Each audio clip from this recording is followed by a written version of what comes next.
Hello, everybody, and welcome back to the Making Bold Moves podcast. I am your host, Liz Boswell, founder of Bold Moves Coaching and the Bold Voices Speaking Academy. So in this podcast, our purpose is to help women who are running their own businesses, growing their own businesses, to make those bold moves. So we speak to other women who are doing that themselves so that they can share their stories with you. And I'm really, really happy to say that today I have somebody who is going to talk to you who I've been working with for the last year. So this guest today is Tracy Irwin, and Tracy has been working with me to promote her business Time Freedom Alchemist. Tracy works with business owners like us to help you to get your time freedom back and to live the life that you wanted to live when you started your business. Is that right, Tracy? Yes, I can't introduce myself. You've done it for me. Yeah, I'm a business mentor, and I think a lot of busy business owners find themselves in a point where they are so successful that they're not enjoying their life. So I do help them to live the life they thought they would live when they started their business journey. And I do that through two ways. I do it through helping them with financial foundations, because my background is as an accountant. Yes. But I also help them with time freedom, which is making their business work for them rather than working for their business. Perfect. Yeah. And it's been a joy to work with you so far, I have to say. And I will mention to people as well that you're joining me from Spain. And people would think there's a theme going on with this one, because my last guest, Debbie, was joining me from France, and now you're joining me from Spain. Just shows that we're making bold moves internationally. Definitely. But you know, we've done most of our sessions, haven't we, online together. But I have had the pleasure of meeting you a couple of times as well when you've come over to the UK. So that's been great. So obviously we've worked together to help you to be able to speak confidently about your coaching business and grow your business. So it would be really helpful, I think, if you can say, why was it important for you to work on your public speaking? Okay, so I started my accountancy business in 2002 as a single parent. And when you grow an accountancy, you kind of hide behind a brand. So the brand seemed to be more important than me personally. And yes, I was the face of TI Accountancy, but it was still a business. It wasn't me as a person. So over the last 3 years, I have published a book, I've done my coaching degree, and I created the Time Freedom Alchemist. And what I realized was that people needed to know who I was personally to know if I would be a good fit as a coach, because everyone looks for different things in a coach, don't they? Yes. So it was more of recognizing that I needed to get my voice out there. And that wasn't something I was very good at all. Like the thought, I mean, in the book, I write about like when I went to my first ever networking event, and I had prepared so much that I thought I would be fine.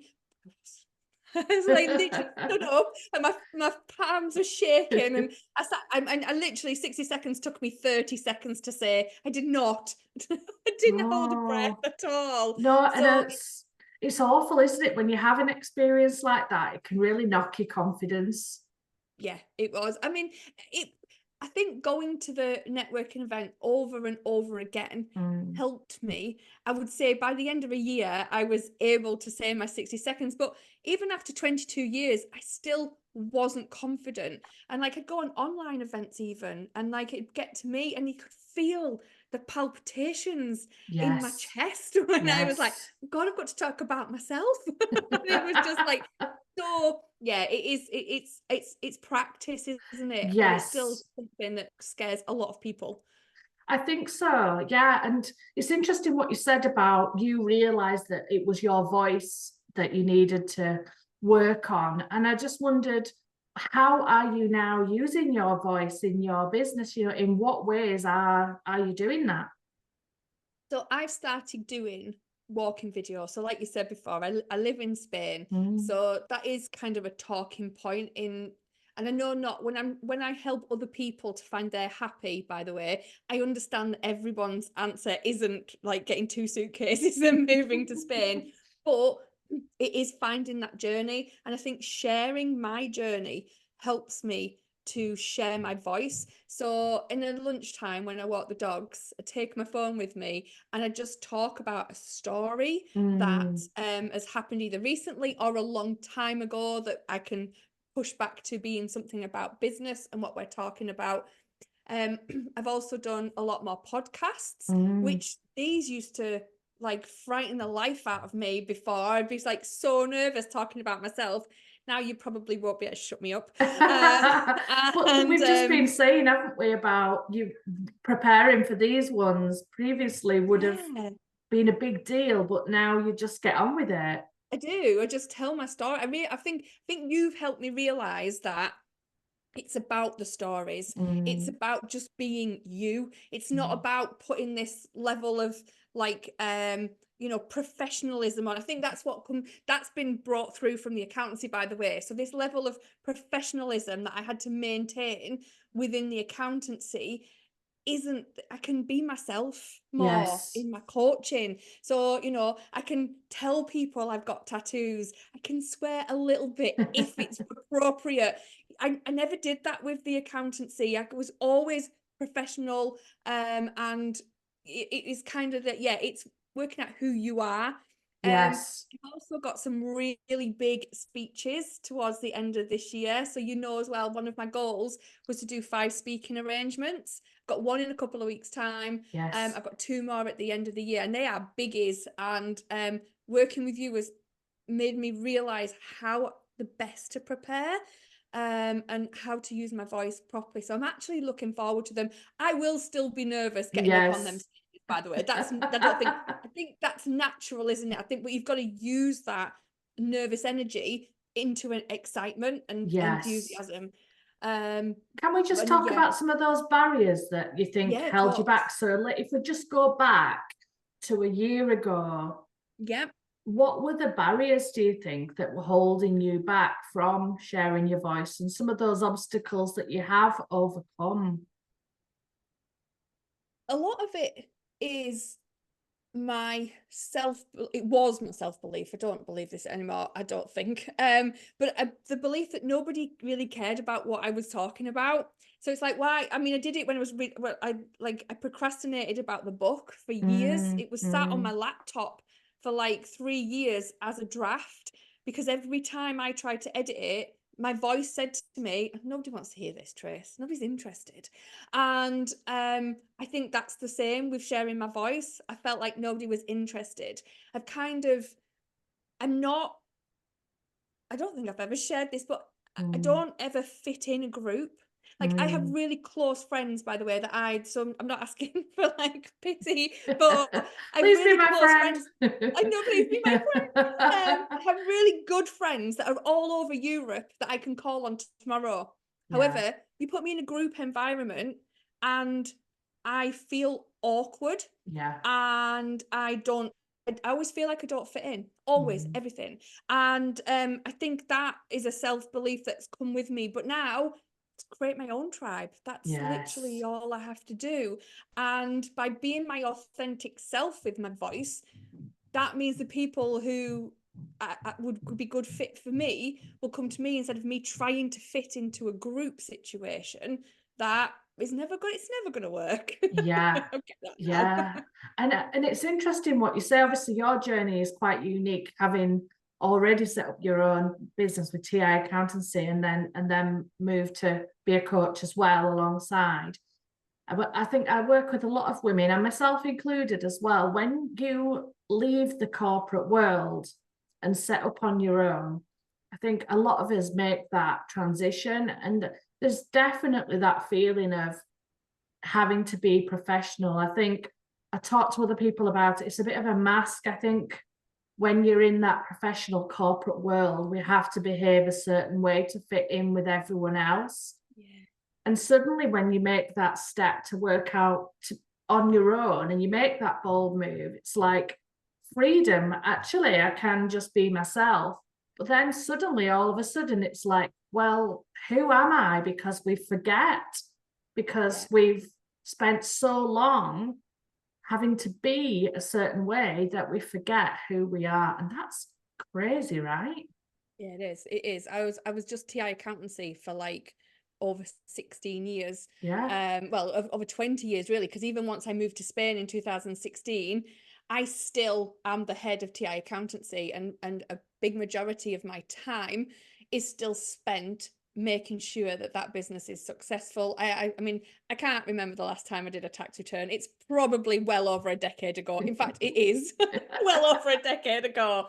But I still do the strategic stuff. I still do the marketing and sales, just to make sure that the promotion of TI accountancy and the reputation of TI accountancy is withheld. And so even though I don't work in it day to day, it's still probably my biggest priority. Yes. But what I enjoy the most is helping other people, business owners, to get that life balance thing. I hate work-life balance thing, by the way. I think it's more Yeah. about work-life priorities. It's Yes. about being the best person that you need to be at that point in time, whilst you're being a rubbish something else, because it happens to all of us. Yeah, And that's we can't, true. it's not a balancing act, it's a priority act. And yeah, that's what I enjoy doing the most. But obviously, my the bigger company does come first Yeah, sometimes. and you've got a team obviously that you've grown very successfully who are running that now We for do. you, majority of the time, and why you've been able to move to Spain, which is Yeah. brilliant. So can we just talk, because it might be interesting for people just to know the process. So self-belief is obviously a big issue, and finding our own voice. Can we talk about some of the challenges that you set for yourself and some of the things that you feel like you have done that have helped you to grow that self-belief? I think doing video is one of the challenges I set myself, because like, especially I think this is a northern thing, by the way. You may agree with me, but we don't like the sound of our own voice. We hate it. We can't watch stuff back. Or and that's what I do, by the way. I watch my videos back, and Yeah. that's been a breakthrough, because I couldn't for so long. And I'm like, no, I've got to watch what I'm doing. Am I communicating correctly? Because I understand that, only 7% of what you say is actually the words. Yeah. So I've actually started to watch my stuff back to see if I can improve in any Good. way whatsoever. And so that was a challenge, by the way. It's not something I enjoy doing. And as I say, finding more podcasts to speak on, to the point where they've just become natural rather Yes. than something I was really scared to do. And as I say, doing the bigger talks. So Yes. yeah, they've been challenges, but exciting challenges at the same time, something I wanted to do. Yeah, yeah, brilliant, brilliant. And I think as well, what I would say is a lot of the things as well, there's a lot that's changed, but things like speaking more concise and getting your point across more clearly now for you, because talking was not a problem for you. I think we know that. Not one to Yeah. one, no. You're happy to chat and talk, but it's getting your point across in a way that's going to impact your audience, That's been in my that. biggest challenge, actually. So Mm, having two hats and mm, being two different people and trying to be concise with my messaging has been a struggle, mm. because I have to be. I can't choose, because I am who I am. So especially like in my online presence is really difficult to make my message clear and concise, and worked with on it for this entire year. Mm. It's still not 100%, and it is a massive challenge for me to do that. And it has probably been the most niggling thing that I Yes. wish I could just have one hat, but I can't. So No. yeah, that's been the biggest challenge. Yeah, yeah, and knowing what hat to wear and what message it is that you're putting across that day. Yeah, yeah. Not And confusing people. that's right.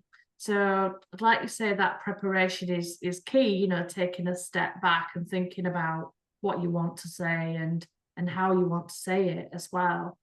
Yeah.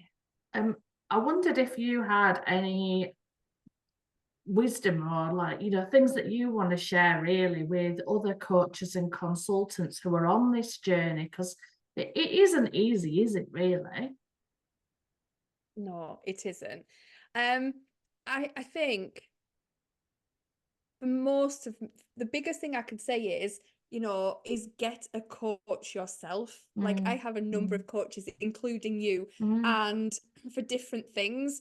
And I mm, think it's so important that if you want to be that person that can coach somebody else, I could call myself a mentor, by the way, rather than a mm. coach. I think there is a big difference. But to get coaches yourself to work on different aspects improves yourself, Yes. and that's the best way that you can service your clients. Yeah, definitely. And what impact is it making on you now, Tracy, now that you are doing more videos and sharing your voice? How is it impacting with engagement?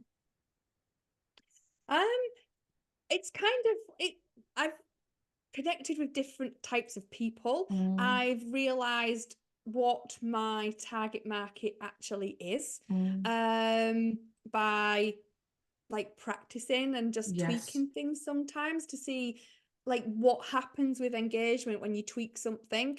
I've worked on who I want to work with, Mm, and be having that voice has elevated my expertise, mm, to so that people know what my area of expertise is, and I'm not just an accountant, because that is hard. I think like it's always going to be through me, by the way, the figure stuff. And when we do time freedom with people, I do actually start with financial foundations, because if you're going to grow the business or work on stepping away from the business, if you haven't got the financials right, the cracks just grow as you grow. So, like, Yeah. literally, it is the foundation of everything. So, I am still an accountant through and through, but I'm not just an accountant. Yeah. Well, I think it would be interesting to talk a bit about that as well, about what it is that you do, because people might be interested in it. And I think for me as well, linking being more confident in your speaking with time and saving time. What do you think is the link? um, Well, to do videos is a lot quicker, by the way, than Mm, having to write a post. It's mm. more authentic, it's quicker. You do it once and then you send it to your video editor who makes it all look pretty for you. It's so good. So actually, having your voice and being confident enough to share your voice can save you time just on a day-to-day basis. But also, I feel that so I like working with people in the health industry, by the way. Mm, So I like working with gym owners, chiropractors, physiotherapists, because what happens is they go into business because they love what they do.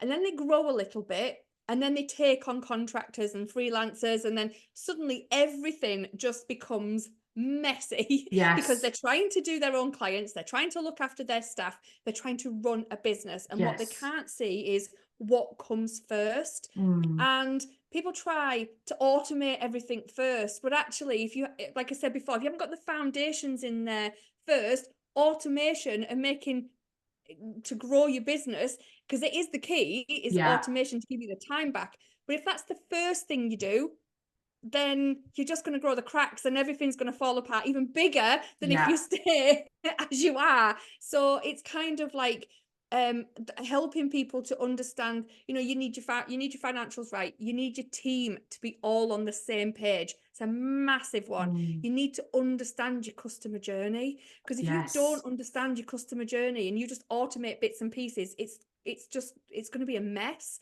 And it's kind of like knowing the gap between where you Mm, are now and where you want to be, because mm, you can't just get in a car and start driving. You'll just end up somewhere, won't you? You don't know where you're going to end up, you're just going to end up somewhere. Whereas if you have a destination, you know exactly how long it's going to take you. You know exactly what to do. You know which times to turn left and when to turn right. So Yeah. it's kind of having that pathway of knowing where you want to be. Because some people, when I work with them, they just want to exit the business totally. They're like, they've had enough. They're at that point where they're like, I've done my bit. I've enjoyed what I'm doing, but actually I'd quite like to sell this if that's okay, please. And I'm like, that's definitely what we can work on.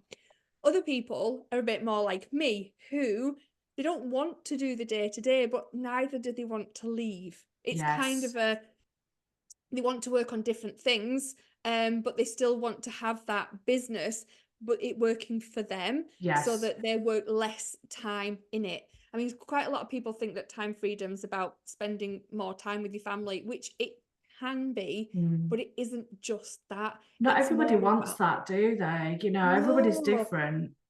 some people want to just be working on something different, or they just don't want to be doing the day-to-day anymore. Like I've got a chiropractor, for instance, who, he's been a chiropractor for over 20 years. He loves his business, but he'd rather just look and train younger people to come through his doors and do that. And that's all he wants to do. He just wants to help younger people to keep the chiropractic industry as successful as it is. And that's like brilliant. We can do that. And that's what we're working on for him, so that, Yeah. yeah, he's got no clients left by the end of this year. Yeah, it's so interesting because you're right, it's knowing where you're going, isn't it? Because you can, if you don't know where you're going, you can quickly end up in the wrong direction and be somewhere you really don't want to be. And then all of a sudden you feel stuck because it's like, well, I'm not enjoying it and I don't understand why. And I That's think exactly what I did, to be yeah, fair. yeah, Like, so in that point in 2016, when my granddad passed, and I sat there, and it just was like an epiphany. I'm like, from the outside in, everybody would have said what a successful business I was. I must have been so happy. yeah. But I wasn't. I was the first person that came in. I was the last person that left. Everything came through me. I was that bolt in the middle of a business that couldn't. And I was like, this, what am I doing? Like this, I've got brilliant, and I had a brilliant team already, by the way. So I was like, I have a brilliant team. Why am I doing all this? So when And you found yourself like that, what was the first thing that you did to I started start and make working that from home. change? Sorry, say again. I talked I over you. started to work from home more, because what I found was, when I was there, the team would just come to me to make every single decision. If I took myself out of there, they had a barrier to me. They could still contact me, by the way, because I was there, but the difference of not being in the office, they asked themselves the question first, and then if they couldn't answer it, then they would come to me. And that was like a big thing. I was like, this is really working. It was kind of just giving your team the responsibility and the space, giving them the Yes. space to actually be the brilliant people that they are, but still being there for them when Yeah, they that's need you. good. It's So really imagine important. if you're somebody like me that doesn't want to, employ people, Yep. but you still want to grow and scale your business and be able to step away and make that time freedom. How could we do that in a way that's maybe utilizing contractors, or we're using Yes. other? So when I work with solopreneurs, I always say there isn't just you in your team. You will probably have somebody helping you with your admin. And if you haven't, that's the first thing you should be Yeah, getting is yeah. an admin person, just to take away those things that you're probably doing later on in the night because your day has been taken up running your business. And the second one is somebody to help you with your marketing or your graphic design, everything that you're not particularly good at, but that is a transferable skill to somebody else once you can give them your, if they can understand your message and your communication skills are good, once you can pass that to somebody else, it saves up so much time, so you actually can run your business. Yes. So like a copywriter, a marketer, those kind of roles, because there is so many brilliant ones out there that are doing it as another solopreneur. Yeah. that we can all connect together and help each other, and you stick to what you're really good at. Sales is a bit of a wonky one, because I feel like most people won't care about your business as much as you do. So although somebody can do your marketing, the outbound stuff, for you, actually doing sales calls and onboarding and stuff is kind of, I feel that that's the last thing that should go, Yeah, I because agree. Needs to be your us. passion, Mm. yeah, it's your passion. And especially in, as you grow the team, like in an accountancy, for instance, my team can do sales calls now. They've probably got more accountancy knowledge than I have, so they're probably better off doing that. So that's when you grow to a certain point. But if it's you as just a solopreneur, I think you should be spending the majority of your time doing the sales yourself and get rid of everything else. Yeah, I think so. It's that delivery, isn't it? Delivering, doing what you need to do, and also development. So that business development, selling, bringing on new clients as well. And I think you're right. Those key areas, definitely, I've worked on admin and marketing, outsourcing, and also I think accountants as well. And Oh yeah, definitely. If you're doing your own bookkeeping, that's definitely got to go. well, this is the thing. For a long time, I had an accountant, but I was still trying to do my own books and getting Yeah, in a mess. So I think it's a hard one to let go of. is it? I don't think it is. I think it's like an easy one, because nobody likes numbers. No, honestly, and I've spoken to other people about this, but I think actually when you've decided to do it, then that's one thing, but actually letting go of it and letting somebody in to look at your numbers can be very, very vulnerable. Oh yeah. When I used to network in England, I used to stand I recognized that I was round a table with people who would some of them were faking it till they make it. So they were standing up and telling people what a brilliant business they had, and that they could help you with this, and that they were really successful. And then I was asking them to give me their financial things that was saying that there's a different story. Yeah, And I created my 60 seconds around saying, look, if you're faking it till you make it, you are not on your own. That yeah, I have got lots of clients that, the finances show a bit different, but actually by giving them to us, that gives you time to make sure that you're not faking it for very much longer. exactly. And I think And that's that's kind the of what step, that's the tough step to make, time. actually letting go of it to give yourself that time back. Yeah, it is. It's all about time. Everything's Yeah, about time. yeah, definitely. We can create everything else. Everything else you can create more of. Time is the one thing you'll never be able to create more of. No, absolutely. Yeah. Well, I think it's been great to spend this time talking to you today, Tracy. And I'm sure people have got lots from listening to you as well. So thank you so much for joining me. And No, thank you for having me. I've enjoyed it. I always enjoy chatting to you anyway. But can you just let people know, like, if people are interested in, getting to grips with their time and getting some time freedom, how could they get in touch with you?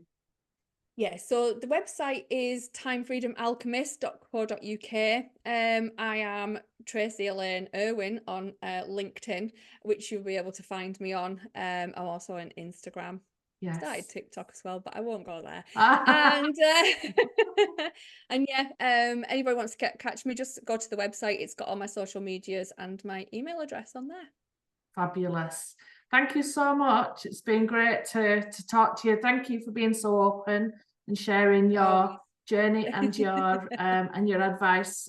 You're always a very giving person. So thank you so much for that. Oh, thank you for having me. All right. Bye, everybody. We will see you on the next podcast. Don't forget to subscribe, and we'll see you soon.